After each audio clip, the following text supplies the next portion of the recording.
இன்னைக்கு நம்ம நச்சுன்னு 5 விதமான டிப்ஸ் தான் வந்து பார்க்க போறோம். இது வந்து எல்லாருக்குமே பயனுள்ளதா இருக்கும். புதுமையான டிப்ஸாவும் இருக்கும். இது இப்ப நம்ம ஒண்ணு ஒண்ணா பார்க்கலாம். வெல்கம் டு டுடே சமையல். எப்பவுமே நம்ம கடையில நெய் வாங்கணும் அப்படின்னா மேக்ஸிமம் வந்து இந்த மாதிரி பிளாஸ்டிக் பாட்டில்ல தான் நமக்கு கிடைக்கும். நெய் தீர்ற கடைசி சமயத்துல வந்து பாத்தீங்கன்னா அந்த பாட்டில்ல இருந்து நெய் வந்து எடுக்கவே முடியாது. என்னதான் நம்ம ஸ்பூனை பயன்படுத்தி எடுக்க ட்ரை பண்ணாலும் அதுல இருந்து நமக்கு வராது. அதே நம்ம என்ன பண்ணுவோம், நேரடியா வந்து சுடு தண்ணியில வைப்போம். அந்த மாதிரி வைக்கும்போது பார்த்தீங்கன்னா, அந்த பாட்டிலும் உருக ஆரம்பிச்சிரும். நம்ம உடம்புக்கும் வந்து கெடுதி ஆயிடும். அந்த மாதிரி பண்ணாம ரொம்ப ஈஸியா அதில் இருக்கக்கூடிய நெய்யை நம்மளால எப்படி எடுக்கலாம் அப்படின்னு பார்த்தீங்கன்னா, இந்த மாதிரி ஒரு கடாய், அதாவது நீங்க ஏதாவது ரெசிபி செய்ய போறீங்க அப்படின்னா, அதே கடாயை நீங்க பயன்படுத்திக்கலாம். அது மேல இந்த மாதிரி ஒரு மரக்கரண்டியை வச்சுக்கோங்க. மேக்சிமம் மரக்கரண்டி பயன்படுத்துங்க. இப்போ இதுல இந்த மாதிரி கவுத்தி விட்டுருங்க. அந்த பாட்டிலை அப்படியே லைட்டா இந்த மாதிரி கவுத்தி வச்சிருங்க. இப்போ நீங்க ஸ்டவ் ஆன் பண்ணிக்கலாம். ஸ்டவ் வந்து ஹை ஃப்ளேம்ல இருந்தாலும் பாட்டில் உருகாது, பயப்படவே வேண்டாம். ஜஸ்ட் அதனுடைய அனல் மட்டும்தான் லைட்டா உங்களுக்கு படும். இப்போ பாருங்க, அதுல இருக்கக்கூடிய நெய் எல்லாமே ஒரே நிமிஷத்துலேயே உங்களுக்கு எல்லாமே உருகி வர ஆரம்பிச்சிரும். இப்போ பாருங்க, உங்களுக்கு காமிக்கிறேன் பாருங்க, மேலே எல்லா நெய்யுமே வந்து நல்லா உருகி வந்துருச்சு. வேகமா நெய் எல்லாமே கொட்டுது பாருங்க.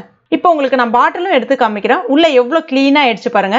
இப்போ இந்த பாட்டிலை கிளீன் பண்றதும் ரொம்ப ரொம்ப ஈஸி. ஜஸ்ட் கொஞ்சமா சோப் தண்ணியை விட்டு ஒரு 5 நிமிஷம் ஊற வச்சுட்டு நல்லா குலுக்கி விட்டுட்டு நீங்க தண்ணி விட்டு வாஷ் பண்ணீங்கன்னா ரொம்ப ஈஸியா பாட்டிலும் கிளீன் ஆயிடும். கண்டிப்பா இந்த டிப்ஸை வந்து ட்ரை பண்ணி பாருங்க. அடுத்ததா டிப் நம்பர் 2 பார்க்கலாம்.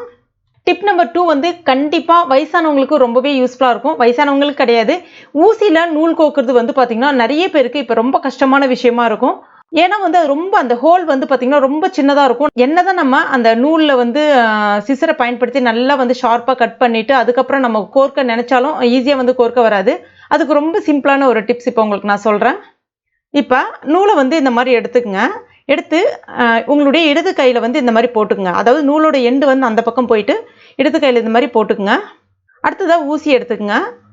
ஊசி வந்து பார்த்தீங்கன்னா அந்த கோக்குற பகுதி இருக்கு இல்லையா, அந்த ஹோல் இருக்கு இல்லையா, அந்த ஓட்டை இருக்கு இல்லையா, அது மேல் நோக்குன மாதிரி இருக்கணும். அதாவது அந்த ஓட்டை மேலே பார்க்குற மாதிரி இருக்கணும்.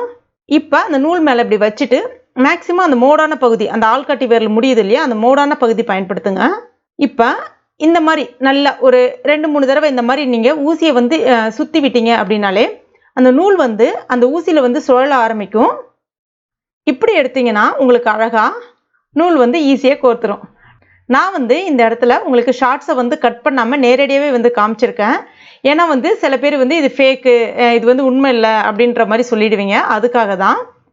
நீங்கள் சில டைமில் ஃபஸ்ட் டைம் ட்ரை பண்ணும்போது டக்குன்னு வராது. ஏன்னா வந்து நீங்கள் ஃபஸ்ட் டைம் இப்போ தான் ட்ரை பண்ணுறீங்கன்னா சில சமயங்களில் வந்து அந்த நூல் வந்து கொஞ்சம் எட்ட தள்ளுற மாதிரி ஆகிடும். உங்களுக்கு சட்டுன்னு வந்து அதில் சுருட்டுற மாதிரி ஆகாது. நான் அந்த இது உங்களுக்கு என்னுடைய எக்ஸ்பீரியன்ஸை உங்களுக்கு காமிக்கிறேன் பாருங்கள். இப்போ பாருங்கள், நான் ரொம்ப நேரம் சுருட்டுறேன், அதில் நூல் வந்து ஒட்டாத மாதிரியே இருக்குது பாருங்கள். அதுக்கு தான் என்ன பண்ணணும் அப்படின்னா, அந்த நான் சொன்னேன் இல்லையா, நூல் கோர்க்கிறோம் இல்லையா, அந்த ஓட்டை வந்து மேல் நோக்குன மாதிரி இருக்கணும். ஊசியை வந்து அந்த மாதிரி நீங்கள் அந்த நூல் மேலே வச்சு 2-3 தடவை அந்த மாதிரி சுருட்டி விட்டீங்க அப்படின்னா ரொம்ப ஈஸியாக வந்து கோர்த்துரும். அதே நீங்கள் வேற பக்கம் திருப்பின மாதிரி வச்சிங்க அப்படின்னா கண்டிப்பாக வந்து நூல் வந்து கோர்க்காது. ஸோ இந்த ஒரு சின்ன இதை மட்டும் நீங்கள் கவனித்து நீங்கள் பண்ணீங்கன்னா ரொம்ப ஈஸியாக வந்து உங்களால் ஊசியில் நூலை வந்து கோர்க்க முடியும். இப்போ நம்ம டிப் நம்பர் 3 பார்க்கலாம். எப்பவுமே நமக்கு அந்த எலுமிச்சைப்பழ சீசன் வரும்போது கொஞ்சம் நிறைய வாங்கி வச்சுப்போம்.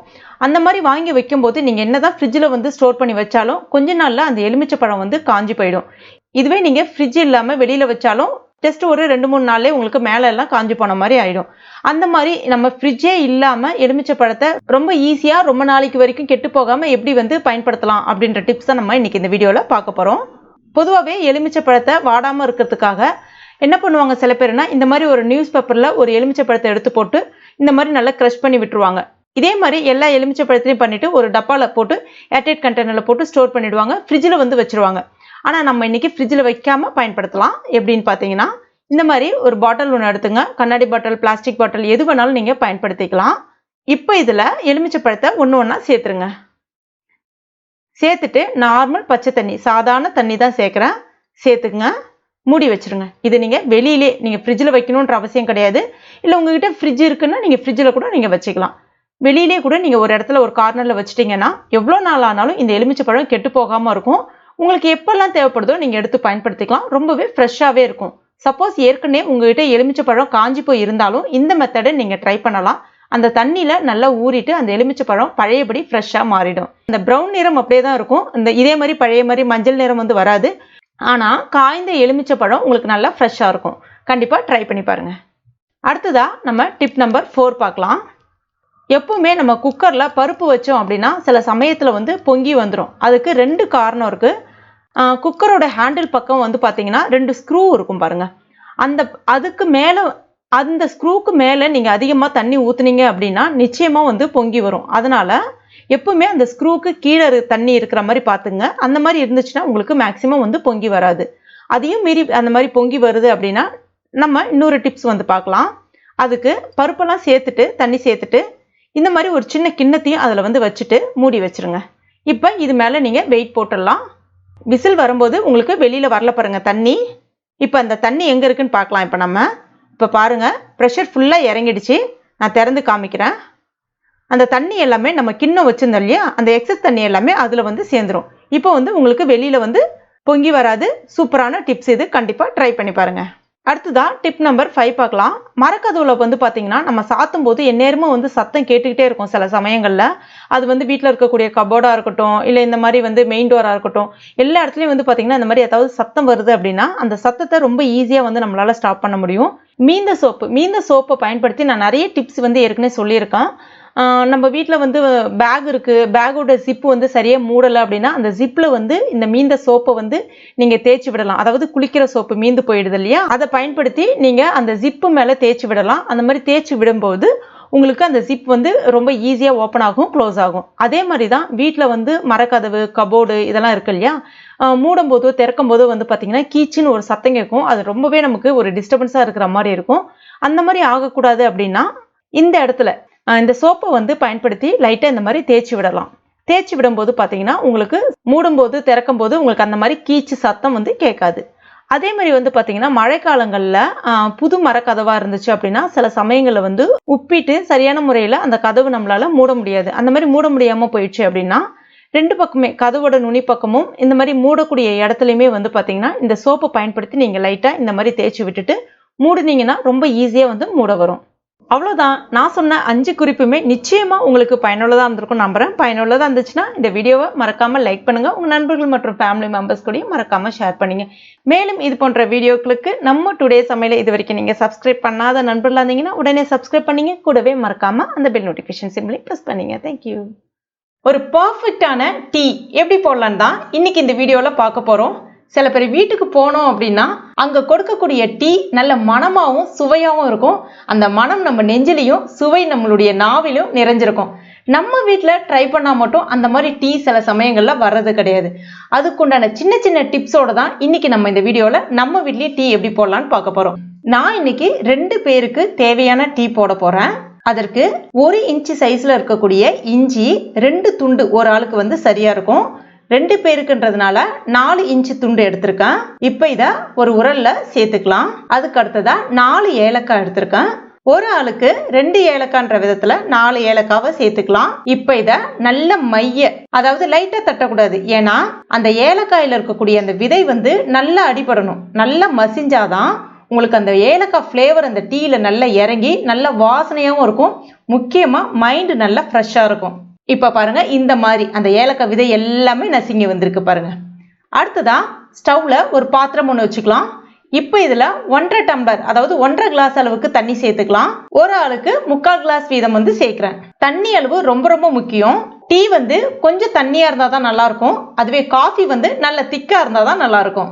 இப்போ இதுல நம்ம நசுக்கி வச்சிருக்க அந்த இஞ்சி ஏலக்காய் அதை சேர்த்துடலாம்.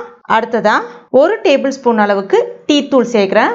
எந்த பிராண்ட் வேணாலும் பயன்படுத்திக்கலாம். சில பேர் வீடுகளில் நம்ம டீ போய் குடிக்கும் போது பார்த்தீங்கன்னா அந்த டீ தூள் நல்லா இருந்துச்சுன்னா என்ன பிராண்டுன்னு கேட்போம். பிராண்டில் வந்து வித்தியாசம் இருக்காது. என்னை பொறுத்த வரைக்கும் நம்ம வீட்டில் செய்கிற விதம் தான் கொஞ்சம் வித்தியாசம் மாறுபடணும். அப்படி மாறுபட்டுச்சுன்னா நிச்சயமாக நம்ம வீட்லேயும் அதே சுவை வந்து கிடைக்கும். அடுத்ததான் ஃப்ரெஷ்ஷாக இருக்கக்கூடிய புதினா இலைகள், அதாவது ஒரு ஆளுக்கு 3 இலை விகிதம் போல் 2 ஆளுக்கு 6 இலை எடுத்திருக்கேன். அடுத்ததான் இதே இடத்துல 1 டீஸ்பூன் அளவுக்கு நான் சர்க்கரையும் சேர்க்கிறேன். ஏன் இந்த இடத்துல நான் சர்க்கரை சேர்க்கிறேன் அப்படின்னா உங்களுக்கு அந்த ஒரே ஆற்றுல நல்ல நுர பொங்கி வரும். அதுக்காக தான் இந்த இடத்துல 1 டீஸ்பூன் அளவுக்கு சர்க்கரை சேர்த்துக்கிறேன். உங்களுக்கு வெள்ளை சர்க்கரை சேர்க்க விருப்பம் இல்லை அப்படின்னா நீங்கள் நாட்டு சர்க்கரை தாராளமாக சேர்த்துக்கலாம். இப்போ இதை நல்லா கொதிக்க விடணும். அதாவது சில பேர் வந்து பார்த்தீங்கன்னா அந்த டிகாஷன் வந்து ஜஸ்ட் கொதி வந்தாலே போதும் அப்படின்ற மாதிரி இருப்பாங்க. அப்படி கிடையாது. இப்போ நம்ம 1.5 கிளாஸ் தண்ணி ஊற்றிருக்கோம் இல்லையா, அது 3/4 கிளாஸ் ஆகிற அளவுக்கு நல்லா கொதிக்க வைக்கணும். அப்போ தான் அந்த டீயில் இருக்கக்கூடிய அந்த டிகாஷன் வந்து அந்த தண்ணியில் நல்லா இறங்கி உங்களுக்கு திக்கான டிகாஷனாக வந்து கிடைக்கும். இப்போ பாருங்கள் இந்த மாதிரி. அடுத்ததாக இதில் ஃப்ரெஷ்ஷாக இருக்கக்கூடிய பால், இந்த பால் வந்து நான் காய்ச்சல அப்படியே ஃப்ரெஷ்ஷாக தான் வந்து சேர்க்குறேன். 1 கிளாஸ் அளவுக்கு, இந்த டம்ளரால் 1 கிளாஸ் அளவுக்கு சேர்க்குறேன். தண்ணியும் இதே டம்ளரால் தான் வந்து எடுத்திருந்தேன். சேர்த்துட்டு கூடவே இந்த டீக்கு தேவையான அளவுக்கு சர்க்கரை, ஏற்கனவே வந்து நான் சர்க்கரை சேர்த்துருக்கேன். இப்போ மறுபடியும் 1 டீஸ்பூன் அளவுக்கு சேர்க்குறேன். எங்கள் வீட்டில் எல்லாருமே வந்து அரை சர்க்கரை தான், அதனால் வந்து சர்க்கரை வந்து கம்மியாக தான் சேர்த்துருக்கேன். இப்போ இதில் ரொம்ப ரொம்ப முக்கியம், பால் சேர்த்த பிறகு சில பேர் ரொம்ப நேரம் வந்து கொதிக்க விடுவாங்க. அந்த மாதிரி கொதிக்க விட்டீங்க அப்படின்னா அந்த பாலினுடைய அந்த ஃப்ரெஷ், அதாவது அந்த தன்மை வந்து போயிடும், நல்லா இருக்காது டீ. அப்படி லைட்டாக பொங்கி வரும் பாருங்க, அந்த பால் வந்து பொங்கி ஜஸ்ட் ஒரு கொதி மட்டும், அந்த ரசம்லாம் நம்ம சொல்லுவோம் இல்லையா, ரசம் மோர் குழம்புலாம் லைட்டாக ஒரு பொங்கி ஒரு சின்ன கொதி ஒரு இடத்துல வரும்னு சொல்லுவாங்க பாருங்க, அந்த பதத்துக்கு வரும்போது டக்குன்னு ஸ்டவ்வை ஆஃப் பண்ணிடுங்க. ஆஃப் பண்ணிட்டு ஒரு கிளாஸில் வடிகட்டிங்க. இப்போ இதை நம்ம எந்த கப்பில் வந்து சர்வ் பண்ண போகிறோமோ அதில் ஜஸ்ட்டு தூக்கி விட்ட மாதிரி ஒரே ஒரு ஆற்றுனீங்க அப்படின்னா உங்களுக்கு டீ நல்லா சூடாகவும் இருக்கும், மணமாகவும் இருக்கும், சுவையாகவும் இருக்கும், நல்ல நுரை ததும்பவும் இருக்கும். ரொம்ப ரொம்ப ஒரு பர்ஃபெக்டான டீ. இந்த மெத்தடில் உங்கள் வீட்டில் ஒரு முறை மட்டும் ட்ரை பண்ணி பாருங்கள்.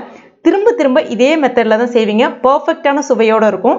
நல்ல சூடான போண்டா இல்லைன்னா பஜ்ஜியோட இதை நீங்கள் சாப்பிடும்போது அவ்வளோ ஒரு அருமையாக இருக்கும். கண்டிப்பாக ட்ரை பண்ணி பாருங்கள். ட்ரை பண்ணிவிட்டு மறக்காமல் எனக்கு கமெண்ட் பண்ணுங்கள். இந்த வீடியோ பிடிச்சிருந்தா லைக் பண்ணுங்கள். உங்கள் நண்பர்கள் மற்றும் ஃபேமிலி மெம்பர்ஸ் கூட மறக்காமல் ஷேர் பண்ணிங்க. மேலும் இது போன்ற டேஸ்டி ரெசிபிகளுக்கு நம்ம டுடே சமையல் இது வரைக்கும் நீங்கள் சப்ஸ்கிரைப் பண்ணாத நண்பர்கள் இருந்தீங்கன்னா உடனே சப்ஸ்கிரைப் பண்ணிங்க. கூடவே மறக்காமல் அந்த பெல் நோட்டிஃபிகேஷன் சிம்லையும் ப்ரெஸ் பண்ணுங்கள். தேங்க்யூ.